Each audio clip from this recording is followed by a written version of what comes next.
தருவது இறைவார்த்தை, வாழ்வு தருவது இறைவார்த்தை.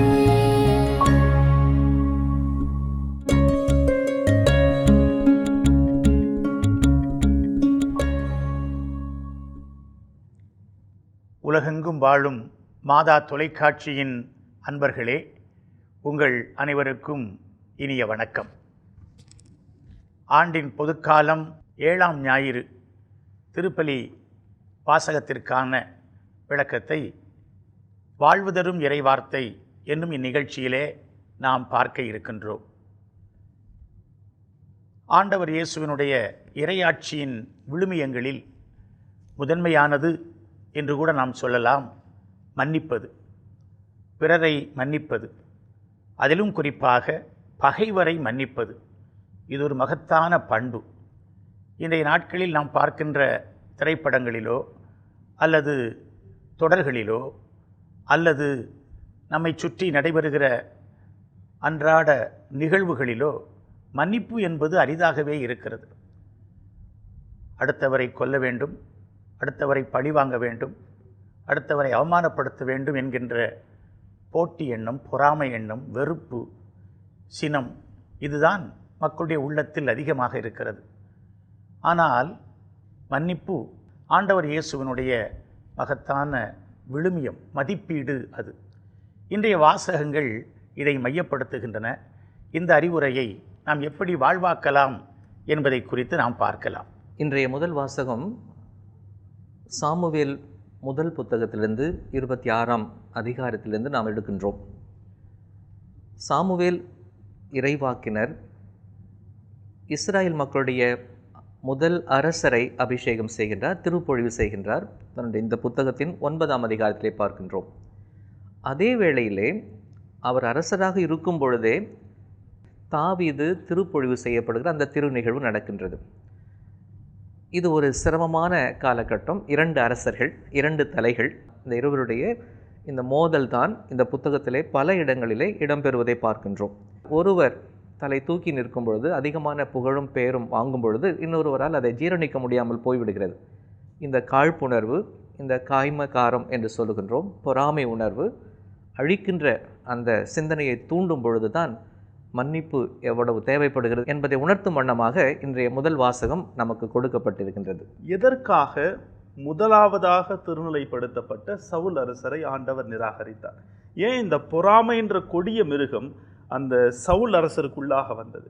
அந்த திருநிலைப்படுத்தப்படுகின்ற நிகழ்வின் பொழுது சாமுவேல் இறைவாக்கினர் சொல்கிற அருமையான வார்த்தை, ஆண்டவர் தம் உரிமை சொத்துக்கு தலைவனாக இருக்கும்படி உன்னை திருநிலைப்படுத்தினார் என்றோம். அதன் பிறகு சவுல் அரசர் ஆண்டவருடைய வார்த்தைக்கு கீழ்ப்படியில. அதனால் ஆண்டவர் 1 சாமுவேல் 15ஆம் அதிகாரம் 35ஆம் வசனம் சொல்லுவார், சவுலை இஸ்ராயேலுக்கு அரசராக்கியதற்காக மனம் வருந்தினார். சவுல் எப்படிப்பட்ட ஒரு நிலையிலிருந்து வந்தார் அப்படின்றது நமக்கு எல்லாருக்குமே தெரியும். ஒரு சாதாரண ஒரு கழுதையை தேட போகும்போது தான் ஆண்டவர் அவரை தேர்ந்து கொண்டு திருப்பொழிவு செய்கிறார். ஆனால் கடவுள் தன்னை தேர்ந்தெடுத்தார், தன்னை ஒரு சாதாரண நிலையிலிருந்து இந்த அளவிற்கு உயர்த்தி இருக்கிறார் என்பதை மறந்து இந்த போட்டி, பொறாமை எல்லாம் அவருடைய உள்ளத்தில் இருந்ததால் அந்த அருட்பொழிவு, திருப்பொழிவு அவருக்கு பயனில்லாததாக மாறிவிடுகிறது. இன்னும் சரியாக நாம் சொல்ல வேண்டும் என்றால், இந்த சவுல் தாவீது இவர்களுக்கு இடையே ஏற்பட்ட இந்த உராய்வு உச்சக்கட்டத்தை அடைவது 17ஆம் அதிகாரம் இதே புத்தகத்திலே. தாவீது கோலியாத்தை சாய்த்த பிற்பாடு அவருக்கு இன்னும் புகழும் கீர்த்தியும் அதிகமாவதும், பெண்கள் மக்கள் அவரை வாயார பாடுவதும் புகழ்வதும் சவுலால் தாங்கிக் கொள்ள முடியவில்லை. இந்த பொறாமைக்கு ஒரு காரணம் இதுவுமாக பார்க்கின்றோம். சவுல் கொன்றது 1000 பேர், தாவீது கொன்றது 10,000 பேர். அது கேட்குறப்ப நமக்கே கஷ்டமாக இருக்குது. சவுலுக்கு இன்னும் கஷ்டமாக தான் இருந்திருக்கும். தான் முதல் அரசராக இருந்து கூட தனக்கு கிடைக்காத அந்த பேரும் புகழும் அடுத்தவர்களுக்கு கிடைக்கிறது என்று. இந்த சூழலில் தான் இன்றைய வாசகத்திற்கு நாம் வருகின்றோம். சவுல் தாவீதை குறிவைத்து தேடுகின்றார், அவரை கொலை செய்ய வேண்டும் என்று. அந்த நேரத்தில் சவுலுடைய மகன் யோனத்தான் தாவீதுடைய இணைப்பிரியா அல்லது இனிய நண்பனாக அவ்வப்போது வேண்டிய தகவல்களை கொடுத்து அவரை காப்பாற்றுவதை பார்க்கின்றோம். இப்படியும் மனித உறவுகளுக்குள் பொறாமை, உராய்வுகள், சிக்கல்கள், சிரமங்கள் இதெல்லாம் இருந்தால் கூட நல்ல உறவுகளும் இருக்கின்றது என்பதற்கு இது ஒரு அடையாளமாக இருக்கிறது.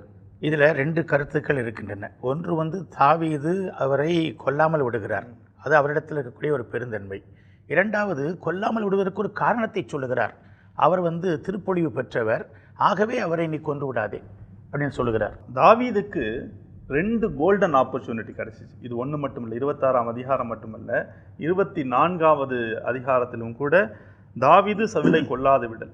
அதில் முடியிறப்ப அப்படியே சவுல் மனம் மாறி பேசுகிற மாதிரி இருக்கும், அப்படியே தேனொழுக பேசுகிற மாதிரி இருக்கும். அது என்ன சொல்லுவார்னா, 24ஆம் அதிகாரம் 17 வசனங்களில் அவர் தாவீதிடம், நீ என்னிலும் நீதிமான், நீ எனக்கு நன்மை செஞ்ச, நான் உனக்கு துரோகம் தான் செஞ்சிட்டேன் அப்படின்னு சொல்லி மனம் விரும்பி பேசுறது முடிச்ச பரவாயில்லடாப்பா சவுல் மனம் மாறிட்டான்னு நினைக்கிறோம்.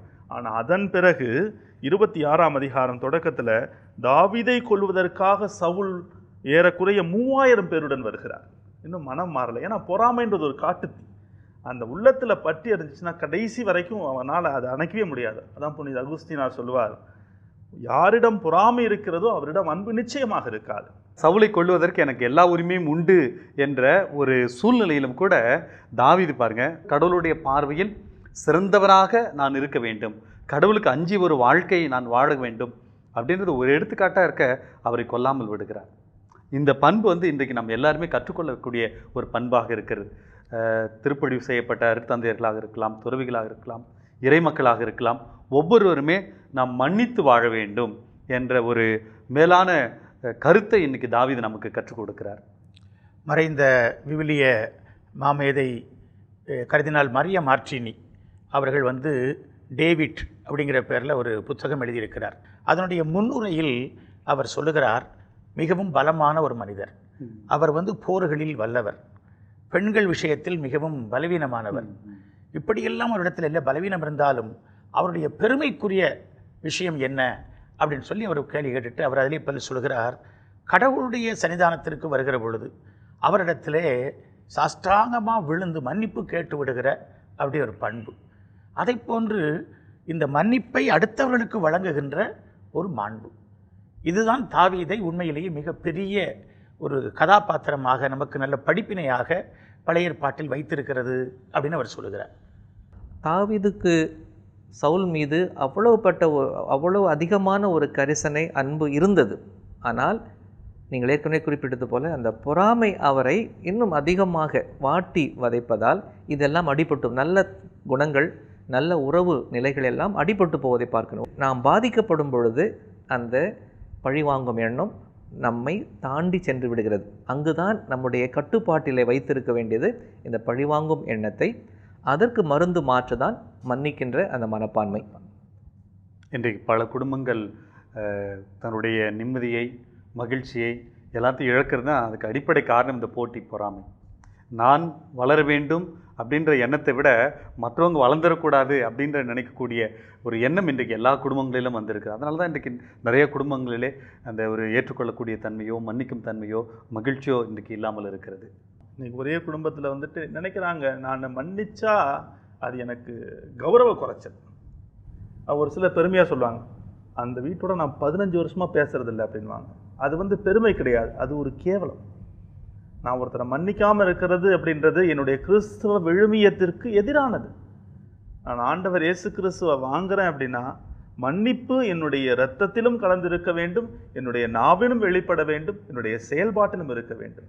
குருவாக இருந்தாலும் சரி, கன்னியராக இருந்தாலும் சரி, ஒரு கிறிஸ்தவராக இருந்தாலும் சரி, எல்லாருமே ஆண்டவரால் அபிஷேகம் செய்யப்பட்டவர்கள் என்ற படிப்பே நமக்கு வந்துச்சுன்னா மன்னிப்பு நம்முடைய உள்ளத்தில் இழையோடி கொண்டிருக்கும். இன்றைய நற்செய்தியும் கூட நமக்கு இந்த பகைவர் மீது அன்பு செய்தல், பகைவரை மன்னித்தல் அப்படிங்கிற மிகப்பெரிய பண்பை எடுத்து சொல்லுகிறது. லூக்கா நற்செய்தியில் இயேசுனுடைய அறிவுரை பகுதியில் அது வருகிறது. நாம் அதை குறித்து பார்க்கலாமே. லூக்கா நற்செய்தியாளர் சற்று வித்தியாசமானவர். ஏன்னா இந்த நற்செய்தி கூட நம்ம மன்னிப்பின் நற்செய்தி என்று கூட சொல்லலாம்.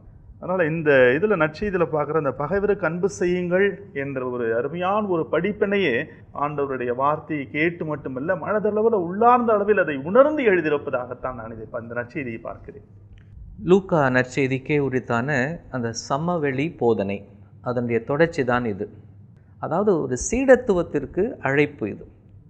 இயேசு சொல்லுவது, இப்போது சொல்லப்போவது, இயேசுடைய சீடர்களாக இருப்பவர்கள் கடைபிடிக்க வேண்டிய சிறப்பு நிலை அன்பு வழி, உங்கள் பகைவரிடம் அன்பு கூறுங்கள். இது ஒரு பெரிய சவால், சேலஞ்ச். அதை இயேசு தம்முடைய சீடர்கள் முன்னால் வைப்பதாக இந்த பகுதியின் தொடக்கத்தை நான் பார்க்கின்றேன். இந்த முழு கான்செப்டே அவர்களுக்கு ஒரு வித்தியாசமாக இருந்திருக்கும். அவ்வளவு நாள் மோசேவின் சட்டத்திட்டங்கள் இதெல்லாம் அந்த யூதர்கள் அவங்களுடைய உயிர் மூச்சாக கொண்டிருந்தாங்க. கண்ணுக்கு கண், பல்லுக்கு பல் அப்படின்னு சொல்லிட்டு பழிவாங்கும் எண்ணத்தோடு அவர்கள் வாழ்ந்து வந்த மக்களுக்கு திடீர்னு ஒரு எதிர்மறையாக இருப்பது ஒரு பெரிய வித்தியாசம். பகைவருக்கு அன்பு காட்டுங்கள். பகைவருக்கு எப்படி அன்பு காட்ட முடியும்? என்னை ஒருத்த கன்னத்தில் அடிச்சிட்டா அவனுக்கு எப்படி நான் திருப்பி இன்னொரு கன்னத்தை காட்ட முடியும்? என்னுடைய மேலங்கியை எடுத்துக்கொண்டால் அவனுக்கு எப்படி என்னுடைய உள்ளங்கியும் கொடுக்க முடியும்? இதெல்லாமே ஒரு வித்தியாசமாக இருக்கும். மக்கள் இதை எதிர்பார்த்திருக்க மாட்டார்கள்.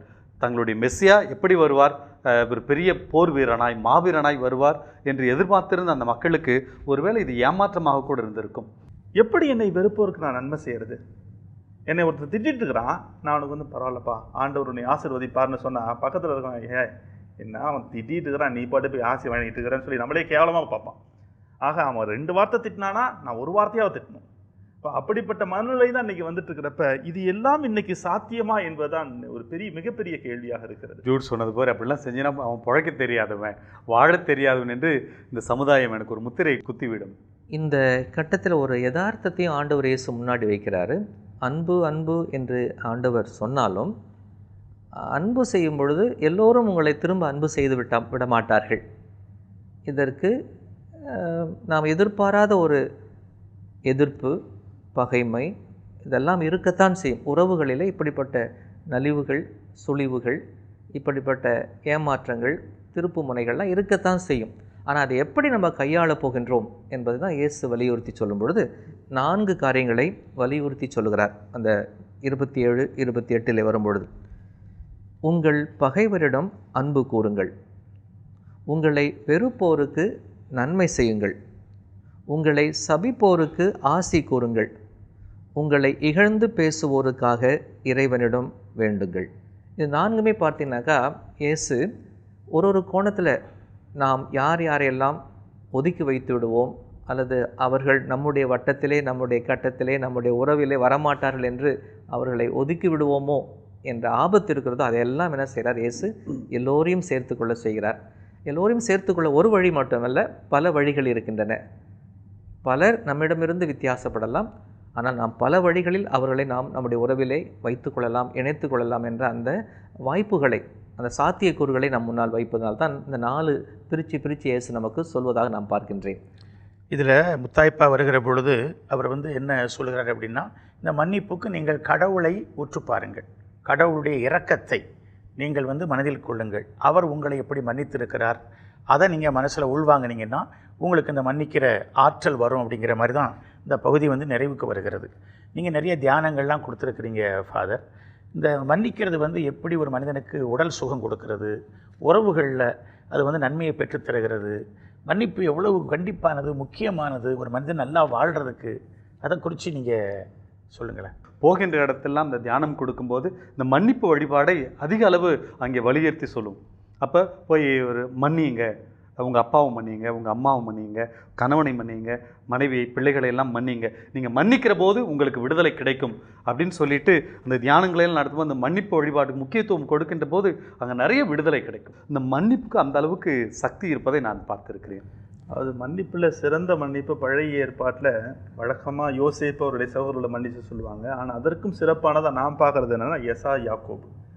அந்த மன்னிப்பு மிகச்சிறந்த மன்னிப்பு. அந்த மன்னிக்கிற பொழுது யாக்கோபு எசாவை பார்த்து சொல்லுகின்ற வார்த்தை தொடக்க நூல் 33ஆம் அதிகாரம் 10ஆம் வசனத்தில், உன் பார்வையில் தயை கிடைத்து எனக்கு பெருசு அப்படின்னு சொல்லிட்டு வார்த்தையை சொல்லுவார். உமது முகத்தை காண்பது கடவுளின் முகத்தை காண்பது போல் இருக்கிறது. அப்போ எப்பொழுதெல்லாம் நீங்களும் நானும் மன்னிக்கிறோமோ அப்போ என் முகத்தை பார்க்குறவங்க கடவுள் முகத்தை பார்ப்பாங்க. அந்த மாதிரி அவருக்கு ஒரு உணர்வு தான் ஏற்படும். அதான் புனித அகுஸ்தினான்னு சொல்லுவார், பகைவர்களுக்கு அன்பு என்பது அவர்களை உன் சகோதரர் சகோதரிகளாக நீ மாற்ற விரும்புவது. தான் புனித அகுஸ்தினா சொல்கிற வார்த்தை. அதாவது மார்ட்டின் லூத்தர் கிங் ஜூனியர் சொல்லுவார், இருளை விரட்ட முடியாது, ஒளிதான் இருளை விரட்டும், வெறுப்பை விரட்ட முடியாது, அன்புதான் வெறுப்பை விரட்டும். எனக்கு மிகவும் பிடிச்ச வார்த்தை, அந்த காயின்ட்ட கேட்பார் இல்லைங்களா, ஆண்டவர் கேட்பார், அப்போ ஆபேல், உன் தம்பி ஆபேல் எங்கே அப்படின்றப்ப காயின் ஒரு வார்த்தை சொல்லுவார், நான் என்ன என் தம்பிக்கு காவலாளியான்னு கேட்பார். என்னுடைய சிறிய ஒரு விளக்கம் என்னன்னா, நான் காவலாளி தான். என்னுடைய சகோதரன் சகோதரிக்கு எனக்கு அடுத்திருப்பவர்களுக்கு நான் காவலாளி தான். அவர்களை பாதுகாக்கும்படி தான் ஆண்டவர் கொடுத்திருக்கிறார். அதனால் மன்னிக்கும் பொழுதுதான் அவர்களை நான் என் சகோதர சகோதரிகளாக, என் உடன் பிறந்தவர்களாக, என்னுடைய சொந்தக்காரங்களாக, என்னுடைய நண்பர்களாக நான் மாற்றுகிறேன். ஜூடு ஒரு தடவை பிரசங்கம் வச்சது எனக்கு ஞாபகம் இருக்குது. உயிர்ப்பு தினத்தில் அந்த இரவு திருப்பலியிலே அருமையான ஒரு மறையுறை வைத்த அப்படி அப்போ சொன்னார், நீங்கள் உங்கள் சகோதரனை மன்னிக்காவிடில் இன்னும் இயேசு சிலுவையில் இறந்தே கிடக்கிறார். இந்த மன்னிப்பு வந்து 2 பேருக்குமே நலம் அளிக்கக்கூடியது. நீங்கள் அந்த முதல்ல அந்த ஹீலிங் பார்ட்டை பற்றி சொன்னீங்க. மன்னிக்கும் பொழுது நான் நலம் பெறுகிறேன், மன்னிக்கப்படுபவரும் நலம் பெறுகிறார், முழுமை பெறும். நலம் என்றாலே முழுமை பெறுகின்றார். அந்த 2 பேருக்குமே அந்த அந்த குணப்படுத்துகின்ற அதனுடைய பலன் விளைவு ஏற்படுகிறது என்பது தான் மன்னிப்பினுடைய அருமை. அதனால் தான் இயேசு திரும்ப திரும்ப சொல்கிறார், உங்களுடைய இந்த வன்முறை தொடர் சங்கிலியை உடைக்க வேண்டும். அவங்க செய்கிறாங்க, நான் செய்கிறேன், அல்லது நான் செய்தால் எனக்கு இந்த பலன் கிடைக்கும், இந்த மாதிரி ஒரு தொடர்பு படுத்தி கொண்டிருக்கின்ற அந்த வன்முறை தொடர் சங்கிலியை அவர் அழகாக சொல்கிறாரு. எத்தனை இடத்துல சொல்லிட்டு வரான்னு கேட்டிங்கனாக்கா 32, 33, 34 வரும்பொழுது, உங்களிடம் அன்பு செலுத்துவோரிடம் மட்டுமே நீங்கள் அன்பு செலுத்தினால் உங்களுக்கு வரும் நன்மை என்ன? பாவிகளும் அப்படி செய்கிறாங்க. உங்களுக்கு நன்மை செய்பவர்களுக்கே நீங்கள் நன்மை செய்தால் உங்களுக்கு வரும் நன்மை என்ன? பாவிகளும் அவ்வாறு செய்கிறார்கள். திரும்ப பெற்றுக்கொள்ளலாம் என எதிர்பார்த்து நீங்கள் கடன் கொடுத்தால் உங்களுக்கு வரும் நன்மை என்ன? ஏதோ ஒன்று நம்ம அந்த எதிர்பார்ப்போடு நமக்கு ஏதோ நலன் விளையும் என்ற எண்ணத்தோடு நாம் உறவுகளிலே மிக கணக்கு போட்டு நாம் நடக்கும் பொழுது பலன் எதுவுமே இல்லாமல் போகிறது. அங்கே தான் நீங்கள் சொன்னது 35 அழகாக சொல்கிறாரு. அப்போது நீங்கள் உன்னத கடவுளின் மக்களாய் இருக்க வேண்டும் என்றால் இந்த மேல்வரி சட்டம் நம்முடைய இந்த மன்னிப்புக்கு வந்து ஒரு உந்துதல், அடையாளம் அல்லது முன்மாதிரி யாருனாக்கா கடவுள் மட்டுமே. அதை தான் நான் முதல் வாசகத்தில் நம்ம ஏற்கனவே சொல்லிட்டு இருந்தோம். அந்த தாவீது திருப்பொழிவு செய்யப்பட்டவர் என்ற அந்த பார்வை. அப்போ நம்ம என்ன சொன்னோம், அடுத்தபடியாக திருமுழுக்கு பெற்றவர் என்று சொல்லுவோம். திருமுழுக்கு பெறாதவர் கூட எப்படி பார்க்கணுன்னாக்கா இந்த ஒரு விதமான இறையியல் பார்வை என்று சொல்லுவோம், அல்லது ஒரு அருள் பார்வை என்று சொல்லலாம். ஒரு விதமான தெய்வீக பார்வை அது இருந்தாக்கா நம்ம மன்னிக்கிறதுக்கு நம்ம சுலபமாக இருக்கும். அவனிலும் கடவுள் இருக்கின்றார், அவனிலும் நன்மையை கடவுள் வைத்திருக்கின்றார், அவனுக்கும் ஒரு வாய்ப்பு தர வேண்டும். எனக்கு எத்தனையோ வாய்ப்பை நான் தேடிக்கொள்ளும் போது அவருக்கும் ஒரு வாய்ப்பை நான் தர வேண்டும் என்ற அந்த உணர்வு, அடுத்தவர்களுக்கு ஒரு தெய்வீக பார்வையிலே அணுகின்ற அந்த பார்வை நமக்கு மன்னிப்புக்கு வழிவகுக்கும் என்று தெளிவாக பார்க்கின்றேன். நான் இளங்குருவாய் இருந்த காலகட்டத்தில் ஒரு நாள் இரவு ஒரு அலைபேசி வருகிறது. அந்த அலைபேசி வந்து ராத்திரி 12 மணிக்கு ஒரு அம்மாவுக்கு சோகம் இல்லை, நீங்கள் வந்து அவங்களுக்கு நற்கரணை கொடுங்க, அவஸ்தை கொடுங்க அப்படின்னு சொல்லிட்டு நான் சைக்கிள் எடுத்துகிட்டு 12 மணிக்கு போகிறேன். வீட்டில் படுத்த படுக்கையாக இருக்கிறாங்க, கை கால் வழங்காமல் இருக்கிறாங்க அவங்க. அப்போ அவங்ககிட்ட நான் கேட்ட கேள்வி இதுதான், நீங்கள் பாசிதனம் பண்ணீங்களா என்னம்மா என்னன்னு கேட்டேன். அப்போ அவங்க சொன்னாங்க, என்ன நீ சோமாயி கொடு சாமி, உனக்கு 1000 ரூபா நான் கொடுக்குறேன் அப்படின்னு அவங்க சொன்னாங்க. எனக்கு அது அதிர்ச்சியாக இருந்துச்சு. அந்த நேரத்தில் 1000 ரூபாங்கிறது பெரிய ரூபா அது. ஆக அப்படி யோசிச்சுக்கிட்டு இருந்தேன். அப்போ அவங்க சொன்னாங்க, நீ என்னை எழுப்பி விட்டுரு அப்படின்னாங்க. எதுக்குமா உன்னை எழுப்பி விடணும்னு கேட்டேன். உன்னை யாருமே இல்லையா? இல்லை எனக்கு ஒரு மகன் இருக்கிறான், அவன் திருச்சியில் இருக்கிறான், அந்த மகனை கொண்டு அங்கோட்டு வச்சுக்கிட்டா. அவள் நான் வீட்டுக்கு போயிருந்தேன், பிள்ளைகளே என்கிட்ட காட்டலை, சரியாக சோறு போடலை, நான் மண்ணெளி போட்டு வந்துட்டேன். அவள் வரும்போது 2 வார்த்தை சொன்னான், பதில் சொல்லவே இல்லை. இப்போ எழுப்பி விட்டா நேரில் போய் 4 வார்த்தை நறுக்குன்னு கேட்டுட்டு அதுக்கு நான் செத்து போனாலும் பரவாயில்ல அப்படின்னு நான் சொன்னேன். அதுக்கு நீ செத்தே போகலாம், இப்போ உனக்கு வந்து உயிரோடு எதுக்கு எழுப்பி விடணும் அப்படின்னு நான் கேட்குறேன். பிறகு ரொம்ப நேரம் கழித்து இவங்க வீட்டில் ஒரு சிலுவை தொங்கிச்சுது. பெரும்பாலும் வீடுகளில் தொங்கப்பட மாட்டாங்க. அந்த அம்மா ஒரு நல்ல பழைய விசுவாசி, அவங்க போட்டிருந்தாங்க. அப்போ அந்த கட்டில் இப்படி திருப்பி போட்டு நானும் இந்த இன்னொரு பாட்டியம்மா வந்து சேர்ந்து, அந்த சிலுவையை பாருமா, ஆண்டவர் மன்னிக்கிறாரே, நீ மன்னி, உன் மகனை மன்னி, மருமகளை மன்னி அப்படின்னு சொன்னோம். ரொம்ப நேரம் எடுத்துச்சுது. பிறகு பாசிதெல்லாம் பண்ணாங்க, மன்னிச்சாங்க. மன்னிச்சு கொஞ்ச நேரம் இருக்கும். அவங்க ஒரு 2 வாரமாக படுத்த படுக்கையாக கை கால் அசையாமல் இருக்கிறாங்க. வாய் வேறு அப்படி கோணி கிடந்துச்சுது. ஆனால் அந்த மன்னிச்சு உடனே எந்திரிச்சாங்க பாருங்கள். நான் என் வாழ்க்கையில் கண்ணால் கண்ட புதுமை அது. எனக்கு அப்படியே புல்லரிச்சுது. அப்போ தான் அருங்கொடை வாழ்க்கையில் நுழைஞ்சிருந்த ஒரு நேரம். இந்த சைக்கோசோமாட்டிக் ஹீலிங் அப்படின்னு வல்தாரி சொல்லி தருவார். அதாவது மற்றவங்க மருத்துவம் செய்ய முடியாத ஒன்றை இந்த மன்னிப்பு வந்து மகத்தான விதத்தில் உடல் உறுப்புகளுக்குள்ளே இறங்கி, இதயத்துக்குள்ளே இறங்கி, உறவுகளுக்குள்ளே இறங்கி மகத்தான காரியத்தை செஞ்சுவிடும் அப்படின்னு சொல்லி தந்த அந்த பாடம் அது. இந்த மன்னிப்பு பாடத்தினுடைய 2 உச்ச கட்டங்களாக நான் பார்ப்பது இந்த பொன் விதி என்று சொல்லுவோம், அது இந்த கோல்டன் ரூல் சொல்லுவோம். அது 31ஆம் வசனத்திலே சொல்லுகிறார், பிறர் உங்களுக்கு என்ன செய்ய வேண்டும் என்று விரும்புகிறீர்களோ அதையே நீங்களும் அவர்களுக்கு செய்யுங்கள். இதை நம்முடைய மன்னிப்பு பாடத்தில் பொருத்தி பார்க்கும் பொழுது, என்னை மற்றவங்க புரிஞ்சு கொள்ளணும் அப்படின்னு ஆசைப்படுறேன், நான் அடுத்தவங்களையும் புரிந்து கொள்ள தயாராக இருக்கும்பொழுது தான் நான் மன்னிக்க தயாராக இருக்கின்றேன். இந்த பொன் விதியை இந்த உறவு வாழ்வின் ஒவ்வொரு நிலையிலும், அது அன்புக்கும் மன்னிப்புக்கும் அக்கறைக்கும் எல்லாவற்றுக்கும் நாம் இதை பயன்படுத்தக்கூடிய ஒரு பொன் விதியாக லூக்கா ஏறக்குறைய இதை பல அறநெறியாளர்கள், பல சமய சமூக சிந்தனையாளர்கள் இந்த பொன் விதியை பயன்படுத்தியிருந்தாலும் விவிலியத்தில் இயேசு பயன்படுத்தும் பொழுது, அது மத்தேயுவாக இருந்தாலும் சரி லூக்காவாக இருந்தாலும் சரி, இதை வலியுறுத்தி சொல்லுகின்றார். இன்றைக்கு 2ஆம் வாசகம் திருத்துறை பவுல் கொரிந்தியருக்கு எழுதிய முதல் திருமுகம் 15ஆம் அதிகாரத்திலிருந்து எடுக்கப்பட்டிருக்கிறது. இயேசுனுடைய உயிர்ப்பை அவர் கோட்பாடாக விளக்கிச் சொல்லுகிற அந்த பகுதி உண்மையிலேயே மிகச்சிறந்த ஒரு பகுதி. அதில் அவர் முதல் மனிதனாகிய ஆதாமை பற்றியும் புதிய மனிதனாகிய ஆண்டவராகிய இயேசு கிறிஸ்துவை பற்றியும் ஒப்பீடு செய்து அவர் பேசுகிறார். அது குறித்து இந்த மன்னிப்போடு இணைத்ததில் என்னத்தை பார்க்கலாம் அப்படிங்கிறது ஒரு கேள்வி. அதற்கு முத்தாய்ப்பாக இந்த 15ஆம் அதிகாரமே 2 கேள்விகளால் கட்டமைக்கப்பட்டிருக்கின்ற ஒரு அருமையான ஒரு அதிகாரம். ஒன்று 15ஆம் அதிகாரம் 12ஆம் வசனத்தில் பவுலடிகளார் சொல்லுவார், இறந்த கிறிஸ்து உயிருடன் எழுப்பப்பட்டார் என அறிவிக்கப்பட்டிருக்க உங்களுள் சிலர் இறந்தோர் உயிர் தெழுவதில்லை என சொல்லுவது ஏன்? இயேசு கிறிஸ்து உயிர் தெழுவதை நம்பிட்டாங்க, ஆனால் இறந்தோர் உயிர் தெழுவது நம்பிக்கை அவங்களுக்கு வரலை இன்னும். அது ஒரு கேள்வி. இன்னொரு கேள்வி அதே அதிகாரம் 35ஆம் வசனத்தில், இறந்தோர் எப்படி உயிருடன் எழுப்பப்படுவார்கள், எத்தகைய உடலோடு வருவார்கள்? அது 2 கேள்வி. இறந்தோர் உயிருடன் எழுப்பப்படுவார்களா, அப்புறம் உயிர் தெழுந்து வரப்ப எப்படிப்பட்ட உடல் அவர்களுக்கு இருக்கும் என்பதைத்தான் ஒரு மையமாக வைத்து அதற்கான பதிலை எழுதுகிறார். அது நம்முடைய உலகம் சார்ந்த வாழ்க்கை எல்லாமே விண்ணகத்தை நோக்கிய பயணமாக இருக்கிறப்ப இந்த மன்னிப்பு எனக்கு உள்ளார்ந்த அளவில் நிச்சயமாக இருக்கும். ஏன்னா நான் வாழ்கின்ற அஃப்கோர்ஸ் என்னுடைய வாழ்க்கை ஆதாமை போல, ஏன்னா தொடக்க நூலில் 2ஆம் அதிகாரம் 7ஆம் வசனம் சொல்கிற போல, உயிர் பெற்று மனித இயல்புக்குள்ளானவர், களிமண்ணாலானவர், மண்ணிலிருந்து வந்தவர், இந்த உடலை பொறுத்தவரை மண்ணை சார்ந்தவர்களின் சாயலை நாம் தாங்கி இருக்கிறோம். அப்படின்னு இருக்கிறப்ப எனக்கு இந்த பாவ இயல்பு, மனநிலை, மன்னிக்கின்ற மனப்பான்மை இல்லாததெல்லாம் ஒரு சூழலில் இருக்கலாம். ஆனால் அந்த மன்னிக்கின்ற மனப்பான்மை வரப்ப என்னுடைய பார்வை விண்ணகத்தை நோக்கிய பயணமாக இருக்கும். அதைத்தான் அந்த பவுலடிகளாரே சொல்லுவார், ஏனெனில் நமக்கு கொடுக்கப்பட்டிருக்கிறவர் உயிர் தரும் தூய ஆவியானவர், விண்ணிலிருந்து வந்தவர், விண்ணை சார்ந்தவரின் சாயலை நாம் தாங்கி இருப்போம். ஆக விண்ணை சார்ந்தவரின் சாயலை தாங்கி இருக்க வேண்டும் என்றால் அந்த மன்னிப்பு எனக்கு ஒரு முத்தாய்ப்பாக அமைய வேண்டும். பவுலடியார் இந்த 15ஆம் அதிகாரத்தில் இயேசுவின் உயிர்ப்பை வைத்து நம்முடைய வாழ்வும் எப்படி ஒரு உயிர்த்தெழுந்த வாழ்வாக இருக்க முடியும் என்பதற்கு படிப்படியாக நம்மை நகர்த்தி செல்வதை பார்க்கின்றோம். தந்தை குறிப்பிட்டது போல அவர் நேரடியான கேள்விகளை பதில் சொல்லி அந்த கேள்விகளுக்கு விளக்கம் கொடுக்காத நேரத்தில், அதே நேரத்தில் நம்மை சிந்திக்கவும் வைத்துக்கொண்டே அவர் கேள்விகளுக்கு பதில் சொல்கின்றார். அதுதான் நமக்கு அந்த கட்டத்தில் தான் இன்றைக்கு வரும்பொழுது இந்த முதல் ஆதாம் இறுதி ஆதாம் அப்படின்னு சொல்கிறார். 2ஆம் ஆதாம் என்று சொல்வது இறுதி ஆதாம் என்பதை அது தெளிவுபடுத்துகிறார். அது பார்க்கும் பொழுது நம்முடைய மனித வரலாற்றின் தொடக்கத்தையும் மனித வரலாற்று மீட்பினுடைய நிறைவையும் இணைக்கின்ற ஒரு பகுதியாக பார்க்கின்றேன். முதல் ஆதாம் தொடக்கம், இந்த நிறைவு ஆதாம், அந்த இறுதி நிறைவு இயேசுவிலே நமக்கு கிடைக்கின்ற அந்த 2 இயல்புகளை அவர் விளக்கி காட்டுகின்றார். முதலில் இருப்பவர், அவர் ஏற்கனவே சொன்னது போல மனித இயல்பு உள்ள ஆவியை, உயிரை பெற்றிருக்கின்றார்.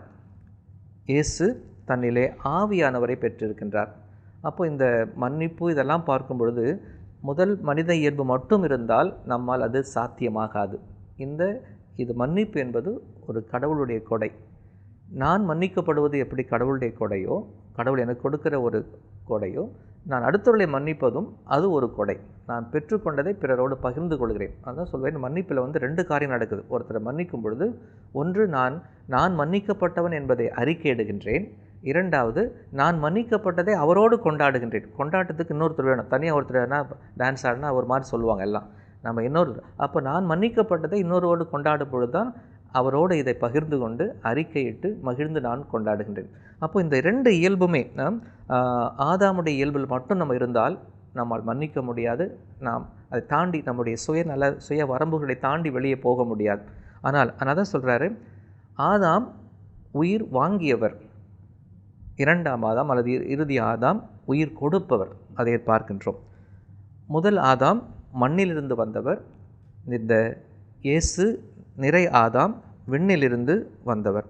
அப்போ அவருடைய இயல்புக்கு ஏற்பதான் அவர்கள் செயல்படுகிறார்கள். ஆனால் இப்போ என்ன நடக்கணும் அப்படின்னாக்கா, இந்த இரண்டாம் ஆதாம், அந்த இறுதி ஆதாம், நிறைவு ஆதாமுடைய இயல்பு நமதாக வேண்டும். அதுதான் உயிர்ப்பு. அந்த நிகழ்வு நம்மிலே நடக்க வேண்டும். இறந்து உயிர்த்தல், அந்த பாஸ்கா நிகழ்வு நம்மிலே நடக்க வேண்டும் என்பதை அவர் வலியுறுத்துவதை நாம் பார்க்கின்றோம். நாம் திருப்பலியில் பல தடவைகள் மன்னிப்பை கொண்டாடுகின்றோம். திருப்பலி நமக்கு இன்றைக்கு வாடிக்கையாக சடங்காக மாறிவிட்டது போல்தான் தெரிகிறது. என்றால் திருப்பலியின் தொடக்கத்திலேயே நாம் மன்னிப்பை கேட்கிறோம்.